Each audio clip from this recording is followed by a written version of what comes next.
የቻይና ድሮኖች ተአምር ሰሩ። አሜሪካ ጉድ ሆናለች። ከዩክሬን እስከ ጋዛ ከርቀት የሚታዘዙ አውሮፕላኖች የውጊያ ሂደቶችን በከፍተኛ ደረጃ ሲቀይሩ ዓለም በግርምት ለመመልከት ተገዷል። ያለፉት 4 እና 5 ዓመታት የድሮን ዘመናት ተሰኝተው ቢጠሩ የሚደንቅ እንዳልሆነም ወታደራዊ ተንታኞች ደጋግመው ተናግረዋል። የድሮንን ታሪክ ካየን ብዙዎች እንደሚገምቱት የቅርብ ጊዜ ውጤት አይደለም። በ1944 በሶቪየትና አጋሮቿ ጦር ውስጥ ውዥንብር ፈጥሮ ከነበረው ቪ1 ወይም ዶድልበግ ቀደም ብሎ ቴክኖሎጂው በስራ ላይ እንደነበር ታሪካዊ ሰነዶች ምስክር ናቸው። ከዛ ወዲህም ቢሆን ለድሮን ቴክኖሎጂ ማደግና መዘመን የሚያግዙ ብዙ ጥረቶች ሲደረጉ መቆየታቸው ይወሳል። የአሜሪካው ፕሬዴተር MQ-1 በ1990 በቅኝት አውሮፕላንነት መፈብረክም ለድሮን አሁናዊ ሂደት ትልቅ መደላድል ሆኖታል ይባላል። አዘርባይጃን በ2020 በርካሽ የቱርክ ድሮኖች አርሜኒያን በቀላሉ እስክታሸንፍ ድረስ ግን ወታደራዊ ዕቅድ አውጪዎች ለመሳሪያው ያን ያህል ቦታ አልነበራቸውም። ባይራክታር ቲቪ2 በታንኮች ላይ ሚሳይሎችን በማዝነብ የፈጠረው አደገኛ ተጽዕኖ በመላው ዓለም የጦርነት አካሄድ ላይ ትልቅ የማንቂያ ደወል ተደርጎ የሚታይም ነው። ከባይራክታር ተጽዕኖ በኋላም የምድር ላይ መሳሪያዎችን በገፍ ከመያዝ ይልቅ ረከስ የሚሉትን ድሮኖች በሰፊ ወደ መታጠቂያ ዘመን አካሄድ ተግባራዊ ሆኗል።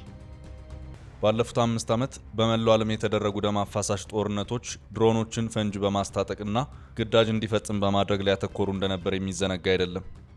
ከሰሜን ኢትዮጵያው ጦርነት እስከ ዩክሬንና ጋዛ ብሎም ቀይ ባህር ድረስ ለብዙ ተንታኞች ነገርየው በአየር ኃይል ውጊያ ላይ የተካሄደ አብዮት ተደርጎ የሚገለጽ ነው።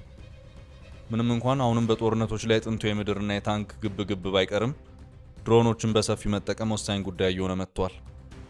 በዚህ አይነቱ የሰማይ ላይ ትንቅንቅም ታዲያ ግዙፎቹ ዝሆኖች ቻይና እና አሜሪካ የበላይነቱን ለመያዝ ከፍተኛ ሽኩቻ ማድረግ ከጀመሩ ሰንበትበት ብለዋል።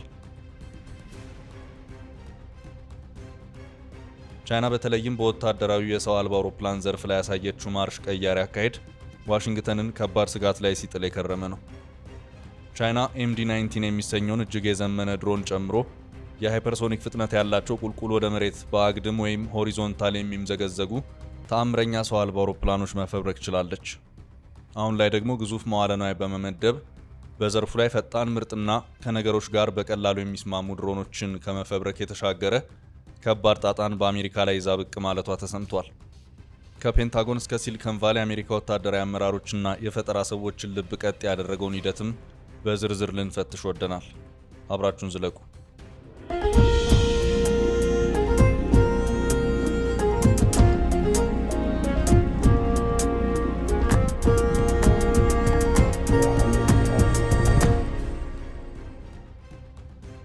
የአሜሪካ ወታደራዊ አመራሮች በፓሲፊክ ለሚኖሩ ውጊያ በሺዎች የሚቆጠሩ ድሮኖች እንዲዘጋጁ ተደጋጋሚ ጥሪን ሲያቀርቡ መስማት የተለመደ ነው።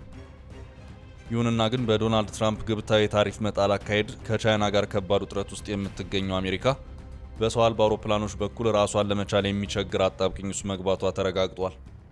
የሲሊከን ቫሊ ሰው አልባ አውሮፕላን ኩባንያዎች ከቻይና በሚመጡ ግብዓቶች ላይ ተንጠላጠሉ በመሆናቸው የአገሪቱን ወታደራዊ አመራሮች ጥሪ ሰሚ ያጣ አድርጎታል ተብሏል። ቤጂንግ ባሳለፍነው ታህሳስ ቦይንግ እና ሎኪድ አይነት ግዙፍ ወታደራዊ ኩባንያዎችን ጨምሮ 28 የአሜሪካ የፈጠራ ተቋማት ምርቷ እንዳይደርሳቸው የሽያጭ ማዕቀብ መጣሉ አይዘነጋም። ብሔራዊ ስጋትን መነሻ ያደረገው የቤጂንግ እቀባ ድሮኖችን ጨምሮ ወሳኝ ወታደራዊ ቴክኖሎጂዎችን ለማምረት የሚያግዙ ግብዓቶችን ማግኘትን አስቸጋሪ አድርጎታል። የዩክሬኑ ግጭት፣ ከታይዋን ጋር ያለው ውጥረት ማየልና የቻይና የድሮን ገበያውን መቆጣጠር ለአሜሪካ ግዙፍ ብሔራዊ ስጋት ደግኖ የቆየም ነው። ፔንታጎንም ርካሽና በቁጥር የበዙ ድሮኖችን በአሜሪካና አጋር ሀገራት ኩባንያዎች እንዲመረቱ ፍላጎት እንዳለው ይነገራል። ሆኖም ያንን ለማድረግ ከሁሉም በፊት በቻይና የተመረተ የሚል ጽሑፍ ያለባቸውን የድሮን ግብዓቶች ማስወገድና በአሜሪካ ምርት መተካት ቀዳሚ አስፈላጊ ነገር ነው። አሁን ላይ ዓለም አቀፉን የድሮን ገበያ 90 በመቶ አቅርቦት በብቸኝነት ከተቆጣጠረች ቻይና ጥላ መውጣት ግን ለአሜሪካ እጅግ የከበደ የቤት ስራ መሆኑ አይቀር ይመስላል። ድሮኖችን በመገንባት ሂደት ውስጥ ወሳኝ የሆኑት እንደ ኤርፍሬም፣ ባትሪ፣ የግንኙነት ሬዲዮ፣ የካሜራና ስክሪን አይነት ቁሶች በሙሉ ከቻይና የሚጫኑ ናቸው። አሜሪካ በእነዚህ ምርቶች ላይ የዋነኛ ተቀናቃኟ ተቀላቢ ሆና መቆየቷም በዘርፉ ላይ ቻይናን የመቀናቀን አቅሟን በረጅም ዓመታት ወደ ኋላ እንዲዘገይ ማድረጉ ተገማች ነው። ምክትል ፕሬዝዳንት ጄዲ ቫንስ በቅርቡ የአሜሪካን ባህር ኃይል የድሮን አውደ ርዕይ ሲጎበኙ አድርገውት የነበረ መመልከቻ የመከላከያ መነጽር ጭምር በቻይና መመረቱን የሚገልጽ ጽሑፍ ያረፈበት ነበር። ምንም እንኳን መመልከቻው ከመነጽርነት ያለፈ ግልጋሎት እንደሌለውና ለወታደራዊ ዓላማ አለመመረቱን አሜሪካውያኑ ቢገልጹም የቻይናን ምርቶች የመጠቀም አባዜው የከረመ መሆኑን ዘገባዎች በሰፊው አመላክተዋል።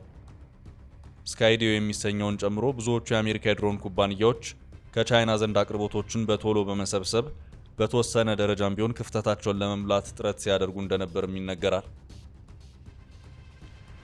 ቻይና ለአንድ ዓመት ያህል የድሮን አቅርቦቷን ሙሉ ለሙሉ ልታቋርጥ ትችላለች። ይህ ነገር ለአሜሪካ ብቻ ሳይሆን ለምዕራቡ ዓለም የብሔራዊ ደህንነት ጉዳይ ነው ሲሉም በፔንታጎን ውስጥ ድሮኖች ለወታደራዊ አገልግሎት እንዲውሉ የሚፈቅደው ቡድን መሪ ትሬንት ኤምኒከር ተናግረዋል። በተወሰኑ የድሮን ኩባንያዎች መረጃ መሰረት የፔንታጎን ቢሮክራሲያዊ አሰራር በራሱ አሜሪካ በዘርፉ ላይ ወደ ኋላ እንድትቀር አንደኛው ምክንያት ነው። ሆኖም የቻይና ግብዓቶችን በአሜሪካ ድሮኖች ላይ መመልከት በራሱ የፔንታጎን ሰዎችን ንዴት ከፍ የሚያደርግ እንደሆነ ለማወቅ ተችሏል። በውስጣቸው የቻይና ቁሶችን የያዙ ድሮኖችን ለሽያጭ የሚያቀርቡ የአሜሪካ ኩባንያዎች ከፔንታጎን ጋር ያላቸው ውል እንዲሰረዝ መደረጉንም ዘገባዎች አሳይተዋል። ያም ሆኖ ግን አሁንም ድረስ አብዛኞቹ የሀገሪቱ ኩባንያዎች የድሮን ግብዓቶች በቻይና አቅርቦት ላይ የተንጠለጠለ መሆኑ ትልቁ ተግዳሮት ነው። የትራምፕ ታሪፍ የአሜሪካ ኩባንያዎች በውጭ ሀገራት የቅናሽ አቅርቦቶች ላይ ከመንጠልጠል ወጥተው የራሳቸው ምርቶች እንዲገነቡ ለማድረግ ያለመ መሆኑን የሚናገሩም አሉ። ይህ አይነቱ ነገር በወረቀት ላይ ሲታይ መልካም ቢመስልም መሬት ላይ ሲወርድ ግን የብዙ ዓመታት የጥናትና የልማት ስራ ብሎም ግዙፍ ኢንቨስትመንት የሚፈልግ መሆኑ ግልጽ ነው። የቻይና የአጸፋ ታሪፍ የአሜሪካ ድሮን ግብዓቶች ገበያ ምንጭ ይበልጥ እጅግ ውድ ሊያደርገው መቻሉ በራሱ ሌላ ማነቆ እንደሆነም አይካድም። ከዛ አንጻር ከቻይና ምርቶች ወደ አገር ቤት የሚደረገው ሽግግር በረጅም ጊዜ ውህደት መፈጸም እንዳለበት የሚገልጹ አስተያየቶችን የሚሰነዝሩ በርክተዋል። በአንድ ጊዜ ከውጭ የሚመጣውን የድሮን ምርትም ሆነ ግብዓት ማስቆም የከፋ መዘዝ ሊያስከትል እንደሚችል በመግለጽም የዘርፉ ባለሙያዎች እያስጠነቀቁ ናቸው። አንድ የዘርፉ ባለሙያ ስለ ሁኔታው ሲናገሩም የቁስል ፕላስተሩን የሆነ ወቅት ላይ መፍታት አይቀርም፣ በአንተ ወይም ደግሞ በቻይና ውሳኔ ሲሉ ተደምጠዋል።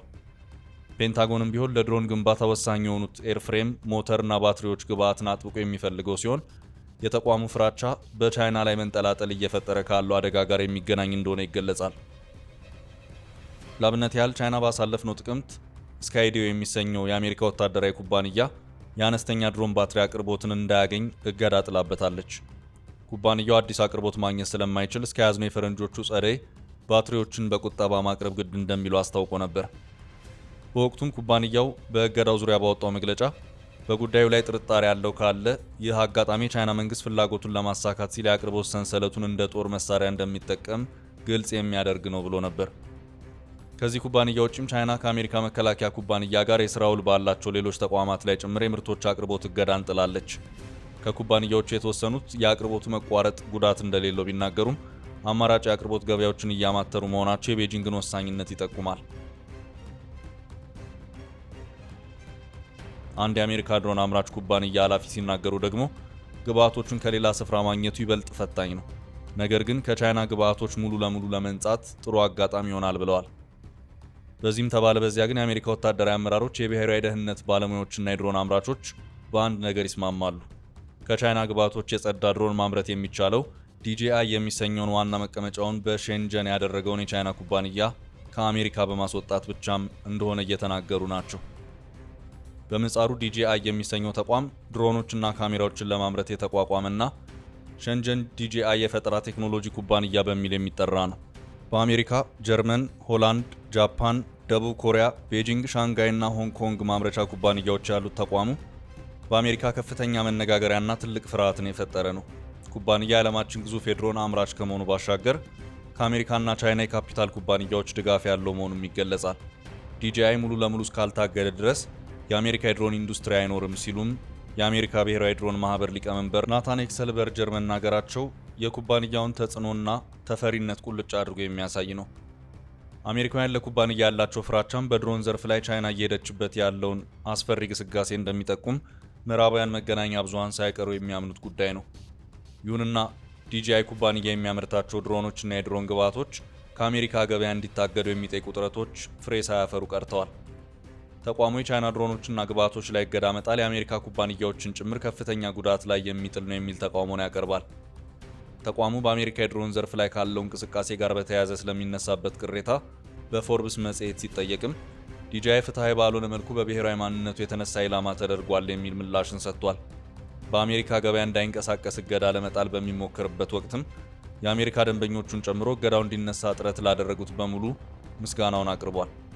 በአጠቃላይ ሲታይ ቻይናና አሜሪካ የድሮን ኢንዱስትሪውን ሳይቀር የሽኩቻ ሜዳ ያደረጉበት ወቅት ላይ እንገኛለን። መረጃዎች እንደሚያመላክቱት አሜሪካ በወታደራዊ ዘርፍ ላይ 13000 ሰው አልባ አውሮፕላኖች ባለቤት በመሆን ቀዳሚዋ ናት። ይሁንና ግን ቻይና በዘርፉ ላይ እያደረገች ያለው ግስጋሴ በአሜሪካ ኮንግረስ ዘንድ ጭምር ከባድ ፍራቻ የፈጠረ ሆኗል። ቤጂንግን የብሔራዊ ደህንነትና የአሜሪካ ወታደራዊ አምራቾች ሁነኛዋ ስጋት አድርጎ የመመልከት አባዜው እጅጉን ከሯል። በቅርቡ የአሜሪካ መከላከያ መስሪያ ቤት ባሳተመው የስጋት ሪፖርት ቻይና በሰው አልባ አውሮፕላኖች ዙሪያ ከቅርብ ጊዜያት ወደ ያዘችው አቅም አሜሪካን በዘርፉ ላይ ይዛ የቆየችውን የቴክኖሎጂ አቅም በፍጥነት እንድትቀናቀን ያደረገ ነው ብሏል።